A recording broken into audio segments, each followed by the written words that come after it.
আপুনি চাই আছে নিউজ স্ক্যান আৰু ষ্টুডিঅ'ত মই পাপৰি লণ্ডনত IHCত নিৰাপত্তা বৃদ্ধি কৰা হৈছে লণ্ডনত ভাৰতীয় উচ্চায়ুক্তৰ কাৰ্যালয়ত নিৰাপত্তা বৃদ্ধি কৰা হৈছে দিল্লীস্থিত ব্ৰিটেইনৰ উচ্চায়ুক্তৰ কাৰ্যালয়ত নিৰাপত্তা হ্ৰাস কৰা হৈছে ইয়াৰ পিছতে লণ্ডনৰ IHCত নিৰাপত্তা বৃদ্ধি কৰা হৈছে এপিনে আমেৰিকাৰ ভাৰতীয় দূতাবাসত আক্ৰমণৰ গৰিহণা দিছে আমেৰিকাৰ ৰাষ্ট্ৰীয় নিৰাপত্তা উপদেষ্টাৰ গৰিহণা পুনৰ কৈছো যে খালিস্তানে নিজৰ যে স্থিতি হিয়া ইতিমধ্যে সৰ্বত্ৰে জাহিৰ কৰা দেখিবলৈ পোৱা গৈছে আৰু কোন কোন ঠাইত ইতিমধ্যে তেওঁলোকৰ নিজৰ পতাকা তাত উৰুৱাইছে কেনেকৈ ভাৰতীয় পতাকা তেওঁলোকে তাৰ পৰা পেলাই দিছে সেই সকলোখিনি কথা সকলো অৱগত তাৰ মাজতে খবৰ যে লণ্ডনত এতিয়া নিৰাপত্তা বৃদ্ধি কৰা হৈছে IHCত লণ্ডনত ভাৰতীয় উচ্চায়ুক্তৰ কাৰ্যালয়ত নিৰাপত্তা বৃদ্ধি কৰা হৈছে দিল্লীস্থিত ব্ৰিটেইনৰ উচ্চায়ুক্তৰ কাৰ্যালয়ত নিৰাপত্তা হ্ৰাস কৰা হৈছে লণ্ডনৰ তাৰ পৰিৱৰ্তে লণ্ডনৰ IHCত নিৰাপত্তা বৃদ্ধি কৰা হৈছে কাৰণ যিকোনো মুহূৰ্তত ঘটনা সংঘটিত হ'ব পাৰে বা খালিস্তানীয়ে তাত যিকোনো ধৰণৰ অপ্ৰীতিকৰ পৰিস্থিতিৰ সৃষ্টি কৰিব পাৰে গতিকে এই ক্ষেত্ৰত নিৰাপত্তা বৃদ্ধি কৰা হৈছে আৰু লগতে আমেৰিকাৰ ভাৰতীয় দূতাবাসত যি আক্ৰমণ কৰিলে তাক গৰিহণা দিছে সৰ্বত্ৰে গৰিহণা দিছে আমেৰিকাৰ ৰাষ্ট্ৰীয় নিৰাপত্তা উপদেষ্টাই গৰিহণা দিছে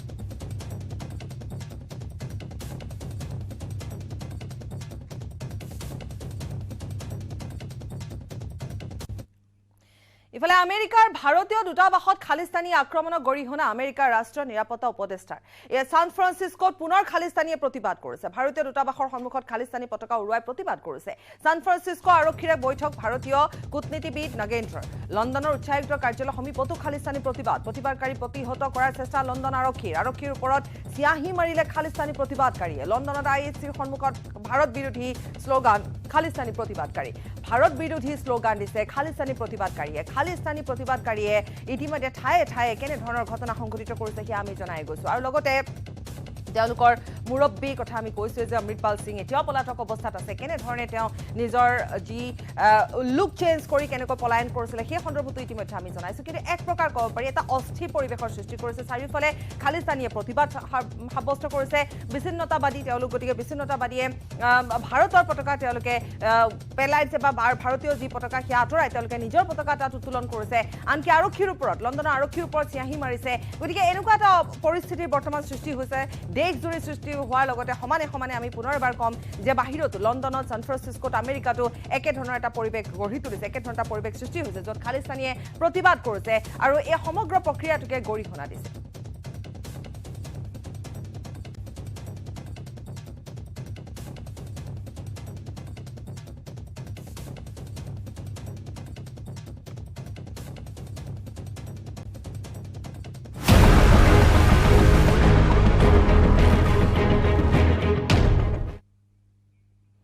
আৰু এই গোটেই খালিস্তানী বিষয়টোৰ ওপৰত আমি আলোচনা কৰিবলৈ এইভাবে আমি আলোচনা কৰো কাৰণ ডিব্ৰুগড় কেন্দ্ৰীয় কাৰাগাৰত ইতিমধ্যে কেইবাটাও খালিস্তানীক ৰখা হৈছে গতিকে তাত তিনিতৰপীয়া ইতিমধ্যে নিৰাপত্তা ব্যৱস্থা তাত গঢ়ি তোলা হৈছে 24 ঘণ্টাই তাত তিনিতৰপীয়া নিৰাপত্তা আছে কাৰাগাৰত 7 খালিস্তানী নেতা তাত বন্দী হৈ আছে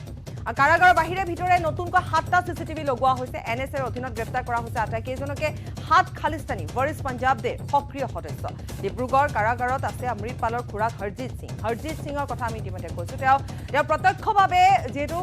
এই গোটেই প্ৰক্ৰিয়াটোৰ লগত জড়িত নহলেও তেওঁৰ ভতিজাকক তেওঁ সহায় কৰিছিল আনকি ভতিজাকৰ বাহনো তেওঁ কোনো দিনা চলাইছিল তেওঁ আজি কিছুদিন পূৰ্বেহে ভাৰতলৈ আহিছিল তেওঁ যেহেতু ডুবাইত আছিল ডুবাইত তেওঁলোকৰ এটা গ্যাৰেজ বা তেওঁলোকৰ মেকানিক যি কাম আছিল সেয়া ইতিমধ্যে তাৰ পৰা খুৰাক আঁতৰি কানাডালৈ গৈছিল আৰু কিছু মাহৰ পূৰ্বে তেওঁ পুনৰ ভাৰতলৈ উভতি আহিছিল আৰু তেওঁৰ ভতিজাকক তেওঁ সহায় কৰিছিল প্ৰত্যক্ষভাৱে জড়িত নাথাকিলেও তেওঁ সহায় কৰিছিল আৰু অৱশেষত আত্মসমৰ্পণ কৰে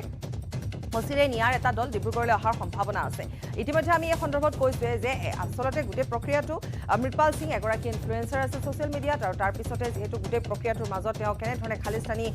বা কেনে ধৰণে বিচ্ছিন্নতাবাদী সোমাই পৰে কেনে ধৰণে তেওঁ তাত মুৰব্বী হৈ পৰে আৰু ইতিমধ্যে সেই গোটেইখিনি কথা সকলো অৱগত আৰু পৰৱৰ্তী সময়ত কেনেকুৱা ধৰণৰ এটা অপ্ৰীতিকৰ স্থিতি সৃষ্টি কৰিছে পঞ্জাবত প্ৰথমতে ঘটনা সংঘটিত হৈছে তাৰ পিছতে লাহে সেই যে খালিস্তানীক ডিব্ৰুগড়লৈ অনা হ'ল কাৰণ পঞ্জাবত যাতে যেহেতু আৰক্ষী চকী তেওঁলোকে আক্ৰমণ কৰিছিলে গতিকে তেনেকুৱা ধৰণৰ যাতে পৰিৱেশ সৃষ্টি নহওক ডিব্ৰুগড় অনা হ'ল ডিব্ৰুগড় কেন্দ্ৰীয় কাৰাগাৰত কালি দিনটোতো আমি কৈছিলো যে এক তিনিতৰপীয়া নিৰাপত্তা ব্যৱস্থা গ্ৰহণ কৰা হৈছে গতিকে এই তিনিতৰপীয়া নিৰাপত্তা ব্যৱস্থাৰ সমানে তাত পঞ্জাব আৰক্ষীয়ে খুদা পোছা কৰিছে জেৰা চলাই আছে 7 খালিস্তানী তাত বন্দী হৈ আছে এজন চালক আছে অমৃত সিং পালৰ এজন চালক আছে আৰু খুৰাকো আছে এই 7 জনৰ লগতে আজি নিয়াৰ এটা দল তাত উপস্থিত হোৱাৰ কথা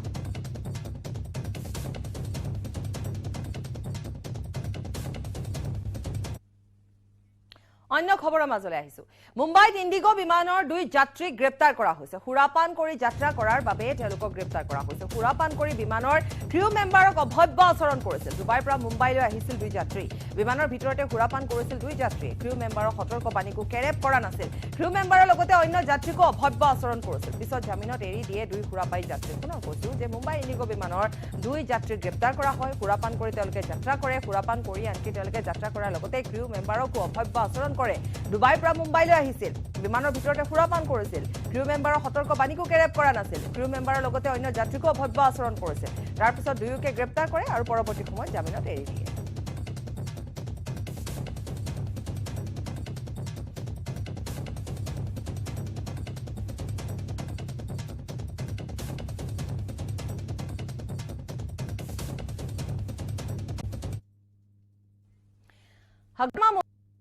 কোম্পানী ৰাজনীতিত কেতিয়াও কামবেক কৰিব নোৱাৰে এই তাৎপৰ্যপূৰ্ণ মন্তব্য কৰিছে বিটিআৰৰ মুখ্য কাৰ্যবাহী বিষয়া প্ৰমোদ বৰুৱাই হাগ্ৰামান কোম্পানী পুনৰ ক্ষমতালৈ আহিব নোৱাৰে সেয়া নিশ্চিত ৰজাৰ দৰে শাসন কৰাৰ বাবে হাগ্ৰামা বাহিনীয়ে আমাৰ শাসন ব্যৱস্থাক সহজভাৱে ল'ব নাই পৰা বুলি কুকৰাঝাৰত মন্তব্য কৰিলে প্ৰমোদ বৰুৱাই আমাৰ দিনত কোনো সিন্ডিকেট ৰাজ চলা নাই হাগ্ৰামাৰ শাসনতহে চলিছিল বুলি কটাক্ষ কৰে প্ৰমোদ বৰুৱাই আৰু লগতে তেওঁ এই কথা কৰে যে যেতিয়া যি সময়ছোৱাত তেওঁলোকে হাগ্ৰামা মহিলাই ৰজাৰ দৰে কাম কৰিছিল গতিকে আমাৰ দৰে তেওঁলোকে কাম কৰিব নোৱাৰে আৰু সেইবাবে তেওঁলোকে সহজভাৱে ল'ব নাই পৰা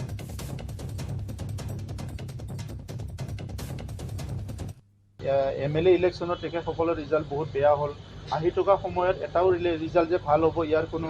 মানে তেখেতসকলৰ আৰু গেৰেণ্টি নাই কাৰণ আমি ইমান ধুনীয়াকৈ কাম কৰি আছোঁ এতিয়া হাগ্ৰামা মহিলাৰী এণ্ড কোম্পানী যিমানেই যি নকওক কিয় যিমানেই যি নকৰক কিয় তেখেতসকলে যে ৰাজনীতিত কোনো কাৰণত কামবেক হ'ব নোৱাৰে এইটো একদম চিয়'ৰ আপোনালোকে ভাবি লওক একো চিন্তা কৰিব লগা নাই ইয়াত UPPL বিজেপিৰ চৰকাৰ চলি আছে আৰু চলি থাকিব আৰু ৰাইজৰ স্বাৰ্থত ৰাইজৰ হকে শান্তি প্ৰতিষ্ঠা কৰাৰ স্বাৰ্থত শান্তিটো অটুট ৰখাৰ স্বাৰ্থত আৰু অনাগত দিনত চিৰদিনে মানে ইয়াত ৰাইজক প্ৰটেকশ্যন দিয়াৰ কাৰণে বন্দুক বাৰুদ হত্যা হিংসাৰ পৰা সমাজক মানে ভালকৈ প্ৰটেক্ট কৰি লৈ যোৱাৰ স্বাৰ্থত আৰু সৰ্বাংগীন উন্নয়নৰ স্বাৰ্থত বিজেপি UPPLৰ চৰকাৰে কাম কৰি থাকিব ৰাইজৰ লগত আমি আছোঁ আৰু ৰাইজৰ লগত আমি থাকিম যোৱা 17 বছৰত তেখেতসকলৰ যিটো দুৰ্নীতি তেখেতসকলৰ যিটো হিংসাত্মক এটা পৰিৱেশৰ ৰাজনীতি এটা প্ৰেক্ষাপট সেইটো কোনো পাহৰি যোৱা নাই আৰু নাপাৰহে আজি ভাল পৰিৱেশ এটা আহিছে কোনো বিনিময়ত এইটো ৰাইজে এই মানে পৰিৱেশটো নষ্ট কৰাটো নিবিচাৰিব সেইকাৰণে আজি তেখেতসকলে যিমান লম্ফজম্প নকৰক কিয় ইয়াত ৰাজনীতি পথাৰখনত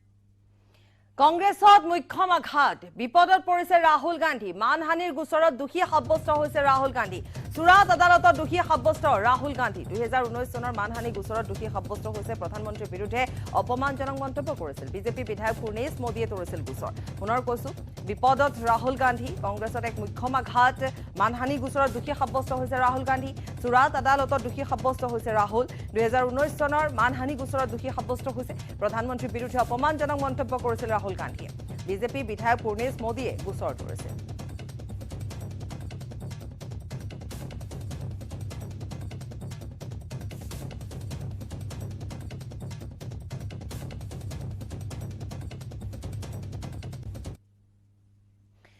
এটা বৃহৎ আকাৰৰ মাছক লৈ বজাৰত উৎসুকতা বাঢ়িছে গ্ৰাহকৰ লগতে ভিন্নজনৰ উৎসুকতা বাঢ়িছে ধেমাজি সদৰৰ নলনী পাম দৈনিক বজাৰৰ ব্যৱসায়ী বিক্ৰীৰ বাবে আনিছে এটা বৃহৎ আকাৰৰ গৰুৱা মাছটোৰ ওচৰৰ পৰা চাবৰ বাবে ইজনৰ পিছত সিজনকৈ লোক আহিছে এটা বৃহৎ আকাৰ মাছটোৰ ওজনেই হৈছে 32 কিলোগ্ৰাম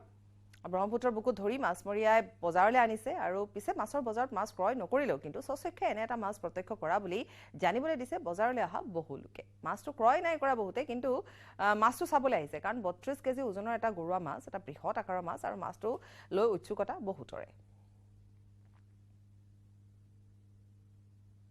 গৰুৱা মাছ কি মাছ এইটো গৰুৱা মাছ কিমান কিলো আছে এইটো 32 কিলো হাফ 32 কিলো এটা ক'ৰ পৰা আহিছে এইটো চিচি কিলো কিমান কিলো কি হ'ব এইটো 500 টকা 500 আজি দিছো বাইদেউ জীৱনৰ ইমান ডাঙৰ মাছ এইটো মই ধৰিবলৈ পৰিবই লাগিব ভাল লাগে ভাল লাগে দেখিছো এনেকুৱা মাছ দেখা হৈছিলে নাই না ফাৰ্ষ্ট টাইম ইমান ডাঙৰ মাছ গৰুৱা মাছ ইমান ডাঙৰ প্ৰথম দেখিছো আজি এবাৰ আৰু এইটো ডাঙৰ নাই ৱেট আছে বহুত ৰাইজ আহিছে চাবলৈ এইবাৰ বিহু মঞ্চত জনপ্ৰিয় শিল্পী মহেন্দ্ৰ হাজৰিকাৰ সৈতে দেখা যাব নাগাৰা নামৰ শিল্পী কৰিশ্মা নাথক। শেহতীয়াকৈ চৰ্চাত থকা নাগাৰা নামৰ উদীয়মান শিল্পী কৰিশ্মা নাথক বিহু মঞ্চত ল'বলৈ মন মেলিছে মহেন্দ্ৰ হাজৰিকাই। কৰিশ্মা নাথক লগত লৈ গীত পৰিৱেশন কৰাৰ কথা তেওঁ চিন্তা কৰিছে। শিকিব খোজা ছোৱালীজনীক বেয়া পোৱা উচিত নহয় বুলি ক'লে তেওঁ। কৰিশ্মা নাথ শিকিব খোজা ছোৱালী বুলি মন্তব্য কৰিলে বিশিষ্ট শিল্পী মহেন্দ্ৰ হাজৰিকাই আৰু প্ৰশংসাৰে উপচাই পেলালে কৰিশ্মাক।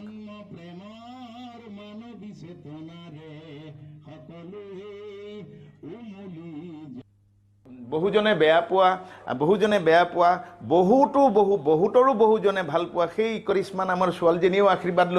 লৈ আহি কৈছে বৰদেউতা এইখিনি অকণমান আমাক চাই দিব দেই, মোক চাই দিব। মোৰ ভাল লাগিছে ইমান শিকিবলৈ খোজা ছোৱালীজনীক মানুহে বেয়া পোৱাটো অনুচিত। মই প্ৰসংগতে টানি আনিছোঁ। গতিকে মই আশা কৰিম সেই ছোৱালীজনীকো ৰাখিব পাৰিলে ভালেই হ'ব নেকি মোৰ তাত। মই তাৰো চিন্তা কৰি আছোঁ দেই। পে এইটো এটা বেলেগ ধৰণৰ বস্তু হৈছে বুলি মই ভাবিছোঁ। গতিকে নেগেটিভটো আমি পজিটিভ কেনেকৈ কৰিব পাৰোঁ তাকে চেষ্টা কৰিব লাগিব সংস্কৃতি উদ্ধাৰৰ ক্ষেত্ৰত। নিউজ 18 নেটৱৰ্কত ৰাইজিং ইণ্ডিয়াৰ তৃতীয় সংস্কৰণক লৈ আমি অত্যন্ত উৎসাহী। ৰাইজিং ইণ্ডিয়া এক মঞ্চ য'ত প্ৰভাৱশালী ব্যক্তিক একত্ৰিত কৰি ভাৰতৰ সফলতা আৰু সমৃদ্ধিৰ কাহিনী উদযাপন কৰোঁ। এইবাৰৰ বিষয়বস্তু হৈছে প্ৰকৃত নায়ক, য'ত আমি অসাধাৰণ মানুহৰ কাহিনীৰ বিষয়ে ক'ম, লগতে তেওঁলোকৰ অসাধাৰণ কৃতিত্বৰ কথাও ক'ম। আমাৰ দেশত ইতিবাচক পৰিৱৰ্তন আনিবলৈ এই লোকসকলে যথেষ্ট সহায় কৰিছে। জলবায়ু জৰুৰীকালীন অৱস্থাৰ বিৰুদ্ধে যুঁজ দিয়াসকলৰ পৰা আৰম্ভ কৰি ভাৰতৰ কিছুমান পুৰণি শিল্প, ঐতিহ্য আৰু সংস্কৃতিক পুনৰুজ্জীৱিত কৰাত ব্ৰতী হৈ থকা লোকসকলক লৈ আমাৰ এই অনুষ্ঠান। নিউজ 18 নেটৱৰ্কৰ সমগ্ৰ দেশৰ সাংবাদিকৰ দলে আমাৰ মাজৰ এই নায়কসকলক চিনাক্ত কৰাত সহায় কৰিছে আৰু অহা কেইসপ্তাহমানৰ ভিতৰত আমি আপোনালোকৰ বাবে এই বিশেষ মানুহ বা বিশেষ ব্যক্তি আৰু তেওঁলোকৰ কাহিনীৰ বিষয়ে আৰু অধিক খবৰ লৈ আমি আহিম। আজি আমি কম বিশ্বপ্ৰসিদ্ধ শিল্পী গোলাম নবীৰ কাহিনী। চাই থাকক আমাৰ বিশেষ show' rising India real heroes, য'ত আমি আপোনালোকৰ বাবে বিভিন্ন ক্ষেত্ৰত কাম কৰা ৰিয়েল হিৰোৰ আৰু বহুতো কাহিনী লৈ আহিম। We speak of beauty and craftsmanship. The name of Kashmir and its wooden craftsmanship always pops up. Keeping this art and tradition alive is world-renowned master craftsman 70-year-old Ghulam Nabi Dar, a resident of Srinagar, who working on walnut wood keeps this legacy alive. His journey, however, has not been easy. गुर्बत की वजह से यथ काम लोगमुत कैसन कारीगरन पुरान आदत तम ये fun हावान bay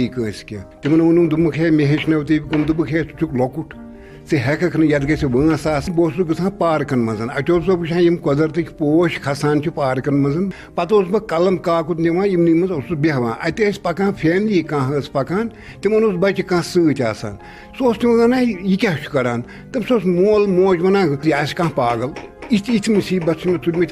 come हेचान। Due to poverty, Ghulam Nabi's father sent him to work in a wood workshop when he was in the 5th standard. দোষী সাব্যস্ত হৈছে 2019 চনত এটা গোচৰত, মানহানি গোচৰত দোষী সাব্যস্ত হৈছে ৰাহুল গান্ধী।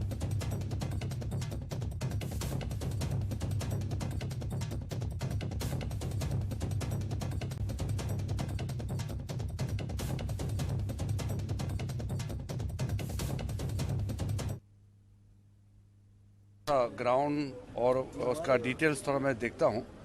मैं फिर प्रक्रिया दूंगा। सारे देश के सभी मोदियों को चोर बोला था, जिस मामले में सूरत कोर्ट ने उनको दोषी करार दिया।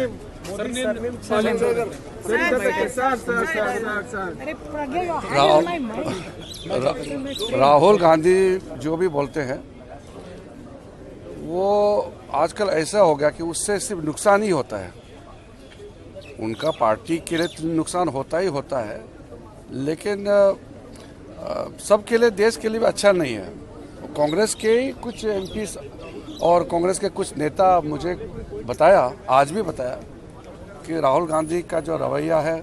उसके वजह से सब खराब हो गया। उनके पार्टी भी डूब रहा है और साथ साथ में बाकी को भी नुकसान होता है।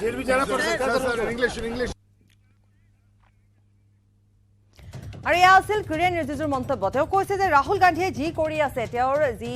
ধৰণৰ ৰভেয়া, মানে তেওঁৰ যি এটিটিউড, গতিকে তেওঁ যেনেকুৱা ধৰণে কথাবোৰ কয়, একো নভবা নিচিন্তাকৈ সেই কথাবোৰে কংগ্ৰেছকো আনকি বিপদত পেলাইছে। মুখ্যম আঘাত যিহেতু কংগ্ৰেছৰ বাবে, গতিকে এটা দলক বিপদত পেলাইছে, কাৰণ ৰাহুল গান্ধীয়ে নভবা নিচিন্তাকৈ বহুত কথা কয়। যদি এইখিনিতে আমি হাত ধৰিব পাৰোঁ, আজি কিছুদিন পূৰ্বে আৰক্ষী তেওঁৰ ঘৰলৈ গৈছিল। দিল্লী আৰক্ষী যোৱাৰ কাৰণটো আছিল যে তেওঁ যেতিয়া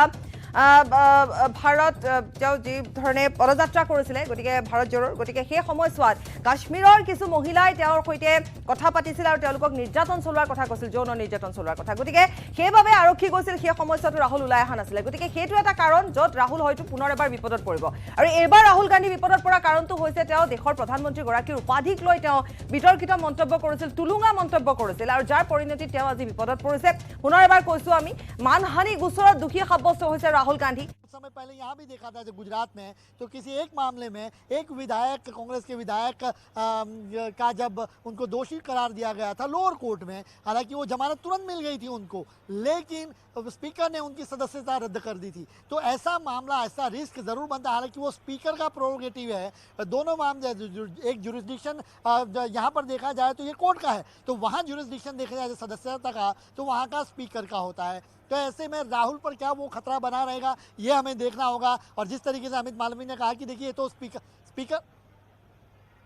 जी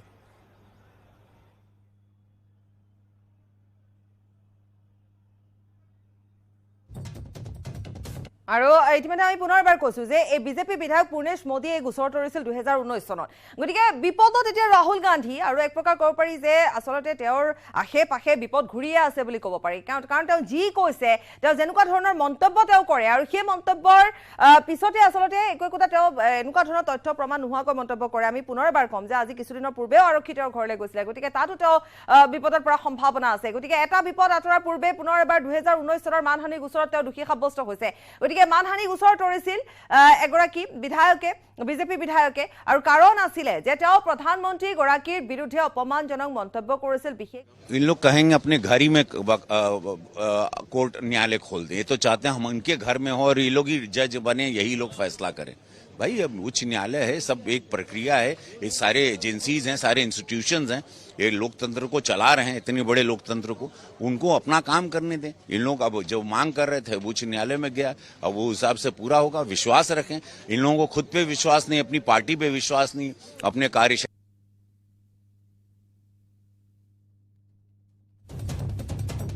গতিকে এবাৰ তেওঁ আছিলে এটা উপাধিক লৈ, আমি পুনৰ কৈছোঁ যিকোনো এগৰাকী সাধাৰণ ব্যক্তিৰ উপাধিক লৈও মানুহে আচলতে মন্তব্য কৰিব নালাগে, অনুচিত। গতিকে তেওঁ এগৰাকী প্ৰধানমন্ত্ৰীৰ উপাধিক লৈ তেওঁ মন্তব্য কৰিছিল। यहाँ से आपको राहुल जाते हुए देखेंगे, चूंकि उनको सेशन कोर्ट मूव होना होगा।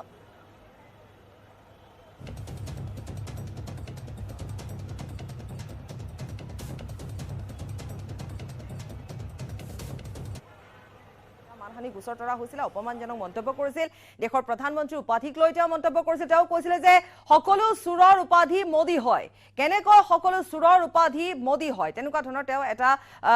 মন্তব্য কৰিছিল। গতিকে সেই মন্তব্যই নিশ্চিতভাৱে সেয়া প্ৰধানমন্ত্ৰীগৰাকীক লৈ কৰা এটা মন্তব্য আছিলে, তেওঁৰ উপাধিক লৈ কৰা এটা মন্তব্য আছিলে।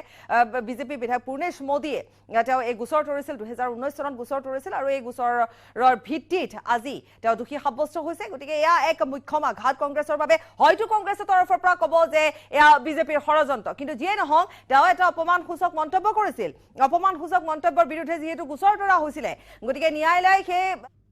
गुजरात के एक पूर्व कैबिनेट मंत्री और अभी एमएलए श्री पूर्णेश मोदी ने कोर्ट में केस किया था और कोर्ट का जजमेंट आया है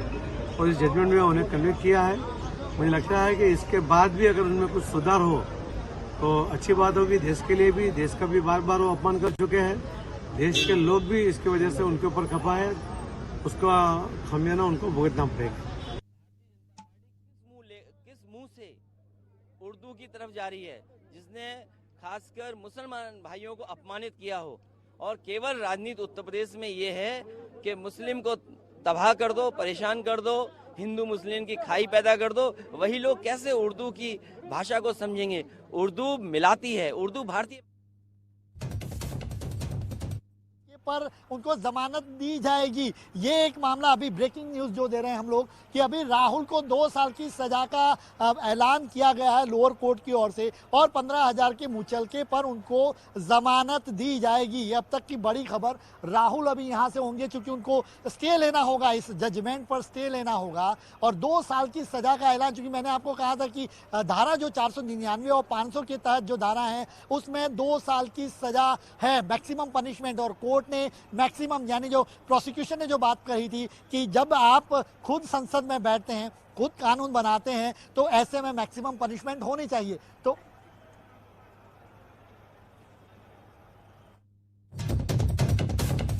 এবাৰ আমি নিশ্চয় যাব পাৰিম। নৱজিৎ ভাগৱতী আপোনাৰ ওচৰলৈ আহিছোঁ। হয় নৱজিৎ ভাগৱতী, এবাৰ আমি আপোনাৰ ওচৰলৈ আহিব পাৰিছোঁ। আমি পোনে পোনে যিহেতু দেখুৱাই গৈছোঁ, আমাৰ সাংবাদিকে প্ৰতি মুহূৰ্তৰ খবৰ দি গৈছে। নৱজিৎ ভাগৱতী, ইতিমধ্যে তেওঁৰ শাস্তি, তেওঁৰ চাজাও ইতিমধ্যে ঘোষণা কৰিছে 2 বছৰৰ, কিন্তু তেওঁ জামিনো পোৱা গৈছে। আমি অধিক জানিম আপোনাৰ পৰা, আপোনাৰ হাতত থকা তথ্য। হয় পাপৰি, ৰাহুল গান্ধীক ইতিমধ্যে দোষী সাব্যস্ত কৰি তেওঁৰ বিৰুদ্ধে তেওঁ সেই গোচৰত দোষী সাব্যস্ত কৰি মানহানিৰ গোচৰ, যিটো ক্ৰিমিনেল গোচৰ, ফৌজদাৰী গোচৰ, 2টা গোচৰ থাকে, ফৌজদাৰী গোচৰ থাকে আৰু এটা চিভিল থাকে। গতিকে ফৌজদাৰী গোচৰত দোষী সাব্যস্ত কৰি তেওঁক 2 বছৰৰ বাবে কাৰাদণ্ড বিহিছে আৰু সেই গোচৰ ইতিমধ্যে জামিন পোৱা বুলি কৈছে। অৰ্থাৎ যদি 3.5 বছৰতকৈ কম হয় তেতিয়াহ'লে জামিন সেইখন আদালতে দিব পাৰে। যদিহে 3.5 বছৰতকৈ অধিক কাৰাদণ্ড বিহে তেতিয়াহ'লে সেইখন আদালতে জামিন দিব নোৱাৰে। তাৰ বাবে তেওঁলোকে হাইকোৰ্টৰ অৰ্থাৎ উচ্চ ন্যায়ালয়ত আবেদন দাখিল কৰিব লগা হয় আৰু উচ্চ ন্যায়ালয়ে তেতিয়া জামিন দিব পাৰে। যদিহে 3.5 বছৰতকৈ অধিক হ'লহেঁতেন তেতিয়াহ'লে এদিনৰ বাবে হ'লেও তেখেতে কাৰাগাৰত থাকিব লাগিলহেঁতেন। যদিহে যিহেতু ইতিমধ্যে তাত 2 বছৰৰ বাবে দিছে, গতিকে জামিন দিয়াটো দিছে, ইতিমধ্যে আদালতে জামিন দিছে। কিন্তু এই গোচৰটো হৈছিল কেনেকৈ, কেতিয়া হৈছিল, সেই সন্দৰ্ভতে অতি গুৰুত্বপূৰ্ণ কথা। এই গোচৰটো আছিল 2019 চনৰ লোকসভা নিৰ্বাচনৰ এখন নিৰ্বাচনী সভাত দিয়া বক্তৃতাৰ এটা অংশ আছিল। অৰ্থাৎ ৰাহুল গান্ধীয়ে সেই বক্তৃতাৰ সময়ত কৈছিল যে সকলো চোৰৰ উপাধি কেনেদৰে মোদী হ'ব পাৰে। অৰ্থাৎ প্ৰধানমন্ত্ৰী নৰেন্দ্ৰ মোদীক সমালোচনা কৰিবলৈ গৈ এইদৰে মন্তব্য কৰিছিল ৰাহুল গান্ধীয়ে। তেতিয়া ৰাহুল গান্ধী আছিল কংগ্ৰেছৰ প্ৰধানমন্ত্ৰী পদৰ প্ৰাৰ্থী আৰু তেওঁক সেই মন্তব্য কৰিছিল প্ৰধানমন্ত্ৰীক সমালোচনা কৰিবলৈ গৈ। গতিকে যেতিয়া মোদী উপাধি, অৰ্থাৎ যিসকলৰ মোদী উপাধি থাকে তেওঁলোক সকলোকে চোৰ বুলি ক'লে, তেতিয়া পূৰ্ণেশ মোদী নামৰ এগৰাকী মন্ত্ৰী, অৰ্থাৎ গুজৰাট চৰকাৰৰ সেই সময়ৰ মন্ত্ৰী এগৰাকীয়ে গোচৰ তৰিলে আদালতত আৰু ক্ৰিমিনেল ডিফামেশ্যনৰ কেছো ৰুজু কৰিলে। সেই গোচৰৰে শুনানি গ্ৰহণ কৰি আজি চুৰাটৰ এখন আদালতে, নিম্ন আদালতে এই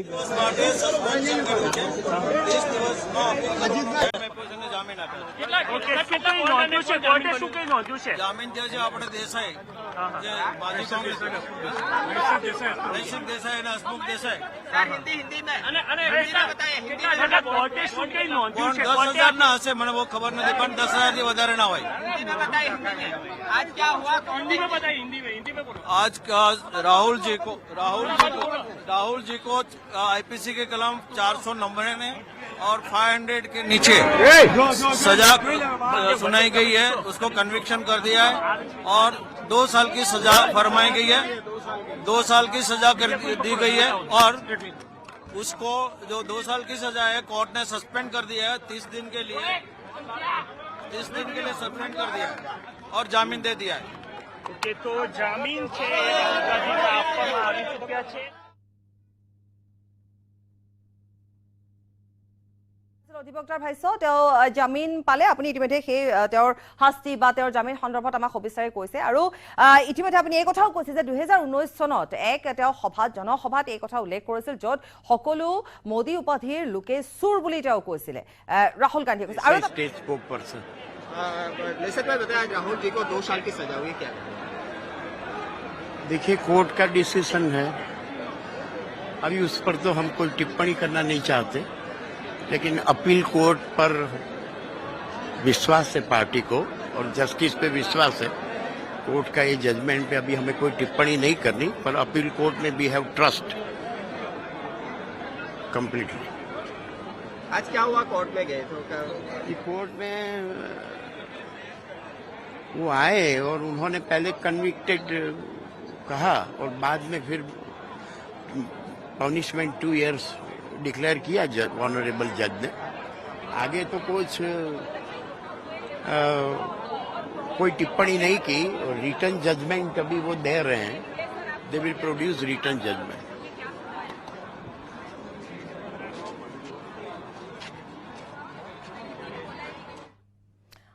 এয়া আছিলে জাজমেণ্টৰ কথা ইতিমধ্যে কোৱা হৈছে আমি পুনৰ কৈছো যে 2 বছৰৰ তেওঁক শাস্তি ঘোষণা কৰা হৈছিলে কিন্তু তেওঁ জামিনত ইতিমধ্যে জামিন দিয়া হৈছে তেওঁক জামিন দিয়া হৈছে আমি পুনৰ কৈছো নৱজিত ভাগৱতী আছে আপুনি যদি আমাৰ হৈতে তেতিয়াহ'লে আমি পুনৰ আপোনাৰ ওচৰলৈ যাম আৰু এই প্ৰসংগ আমি টানিম যেহেতু এখন জনসভাত তেওঁ উল্লেখ কৰিছিলে যে সকলো মোদী উপাধিৰ লোকে চুৰ গতিকে হয়তোবা তেওঁ সেই যি পাঞ্জাব নেশ্যনেল বেংকৰ যি ঋণৰ কথা আহিছিল সেই সময়ত নীৰজ মোদী এই প্ৰসংগটো টানি পেলাই কৈছিলে নেকি সকলো মোদীয়ে চুৰ বুলি যদিহে মোৰ মনত আছে মই ইমান এটা ক্লিয়াৰ নহয় হয় নীৰৱ মোদীৰ প্ৰসংগত এতিয়া আহিছিল যে নীৰৱ মোদী দেশ এৰি পলাই গৈছিল পিএনবি বেংকৰ কথা আছিল আৰু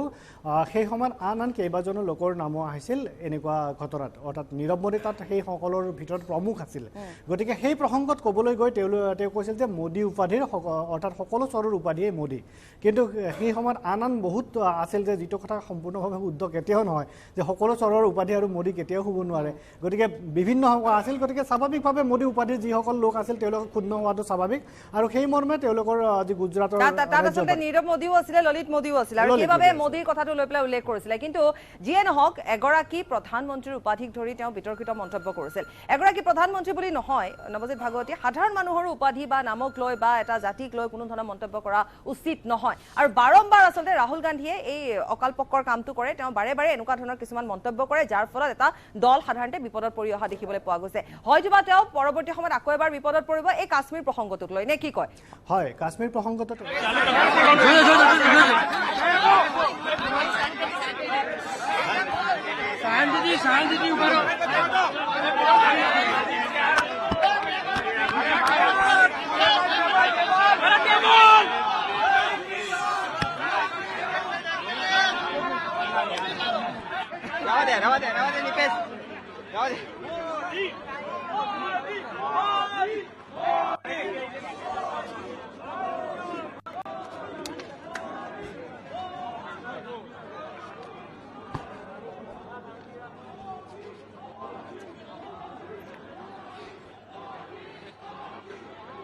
और कोर्ट ने माना कोर्ट ने वो ग्राउंड को देखा कि हाँ इससे मानहानि हुई है और इसके लिए सजा के दोषी आप पाए जाते हैं और दोषी पाए जाने के बाद हालांकि जिन धाराओं के तहत मानहानि का मामला है 499 500 के तहत उसमें मैक्सिमम पनिशमेंट 2 साल की है लेकिन देखिए कोर्ट 2 साल तक ही मैक्सिमम देती है और 2 साल की ही मैक्सिमम सजा दी तो ये समझिए कि इस मामले की गंभीरता इसकी राजनीतिक नफा नुकसान भी देखना होगा राहुल को और इसलिए अब राहुल के वकीलों को आने वाले समय में सेशन कोर्ट में भी इसे चुनौती देनी होगी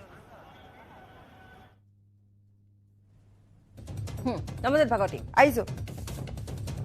নৱজিত ভাগৱতী পুনৰ আপোনাৰ ওচৰলৈ আহিম আমি কিন্তু যেহেতু আমাৰ বিৰতিৰো সময় হৈছে কিন্তু তাৰ পূৰ্বে এবাৰ এই গোটেই কথাখিনি আমি জনাই দিছো তথাপিতো সময় আছে কিছু সময় আছে নৱজিত ভাগৱতী আপুনি ক'ব পাৰে হয় বাপৰি যেটো কথা আপুনি প্ৰশ্ন সুধিছিল যে ৰাহুল গান্ধী আকৌ বিপদত পৰিব নেকি কাশ্মীৰ প্ৰসংগক লৈ পেলাই কাশ্মীৰ প্ৰসংগটো বিপদত ইতিমধ্যে পৰিছে কাৰণ কাশ্মীৰত কৈছিল যে তেওঁ মহিলাসকল কিছুমানে আহি তেখেতক কৈছিল যে তাত যথেষ্ট যৌন নিৰ্যাতনৰ ঘটনা সংঘটিত হৈ আছে যিসমূহ ঘটনা ইতিমধ্যে আৰক্ষীক ক'বলৈ সেই মহিলাসকলে মান্তি হোৱা নাই বা ক'ব খোজা নাই তেনেকুৱা এটা প্ৰসংগত তেওঁ কৈছিল অৰ্থাৎ কাশ্মীৰৰ পৰিস্থিতি দৰ্শাবলৈ গৈ কিমান বেয়া পৰিস্থিতি হৈছে সেইটো দৰ্শাবলৈ গৈ তেখেতে তেনে প্ৰসংগৰ অৱতাৰণা কৰিছিল কিন্তু কেন্দ্ৰীয় চৰকাৰে অৰ্থাৎ বিজেপি চৰকাৰে তাৰ সুবিধা গ্ৰহণ কৰি যেতিয়া তেওঁলোকে এখন জাননী জাৰি কৰি ৰাহুল গান্ধীলৈ দিল্লী আৰক্ষীয়ে যে তেনেকুৱা মহিলাসকলৰ নাম ক'ব লাগে যিহেতু তেনেকুৱা পৰিস্থিতিৰ সৃষ্টি হৈছে গতিকে যিসকল লোকে অৰ্থাৎ তেনেকুৱা দুষ্কাৰ্য কৰিছে তেওঁলোকৰ বিৰুদ্ধে ব্যৱস্থা গ্ৰহণ কৰিব ফলত ৰাহুল গান্ধীক যেতিয়া জাননী জাৰি কৰি ৰাহুল গান্ধীয়ে কোনো উত্তৰ দিয়া নাই তাৰপিছত দিল্লী আৰক্ষীৰ দল গৈ তেওঁলোকৰ সৈতে বক্তব্য তেওঁ বিচাৰিছে তাৰপিছতে তেওঁ স্বাভাৱিকতে বিপদত পৰাটো পৰিলক্ষিত হৈছে গতিকে তেনেকুৱা এটা সময়ে সময়ে ৰাহুল গান্ধী ঘটনা ঘটাই থাকে ये मांगू क्या मैं हाई कोर्ट में वकील हूँ कांग्रेस का लीडर भी हूँ तो आज कोर्ट में किस तरह की कार्रवाई की गई क्या सजा हुई और फिर आगे आप लोगों की क्या प्रक्रिया रही कोर्ट को आज ज्यादा मतलब सुनवाई की कोई गुंजाइश नहीं थी जो प्रोसीजर है तो जैसे राहुल जी कोर्ट रूम में एंटर हुए 2 मिनट के बाद कोर्ट ने सजा सुना दी कि मैं आपको आईपीसी के कलम 499 और 500 के तहत आपको गुनहगार करार देता हूं बाद में उससे पूछा गया कि तुम्हारे सजा के बारे में क्या कहना है तो राहुल जी ने ये बताया कि मैंने पॉलिटिकल लीडर की हैसियत से जो करप्शन देश में हो रहा है उसको खुला करना ये मेरी प्राथमिक फर्ज है इसके अलावा मैंने कुछ नहीं किया फिर दलील हुई है हमारे जो राहुल जी के ओर से एडवोकेट अपेयर था, उन्होंने बताया कि हम कोई कोर्ट की माफ़ी नहीं मांग रहे, हमें कोर्ट की कोई दया नहीं चाहिए, लेकिन जो कुछ हुआ है वो हमारी फर्ज के मुताबिक हमने किया है और मिटिगेटिंग सर्कमस्टेंसेस भी बताए। और उसके बाद कंप्लेंट के वकील ने दलील की उसके मैक्सिमम सजा होनी चाहिए, और दोनों की दलील सुनने के बाद कोर्ट ने 2 साल की सजा सुना दी। सजा माफी के मुलतवी की जो है उनकी एप्लीकेशन दी गई और सेंटेंस से सस्पेंड कर दिया गया और 30 दिन का टाइम दिया गया कि आप अपील कर लो, और जामीन लेके उनको छोड़ दिया गया। आगे की क्या प्रक्रिया की जाएगी आप? आगे 30 दिन के अंदर अपील करनी है। और किन आईपीसी के तहत की सजा सुनाई गई है? 499 और 500।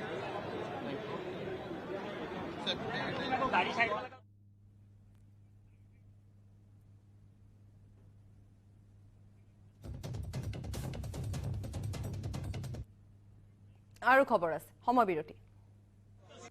কেৱল ষ্ট্ৰং নহয়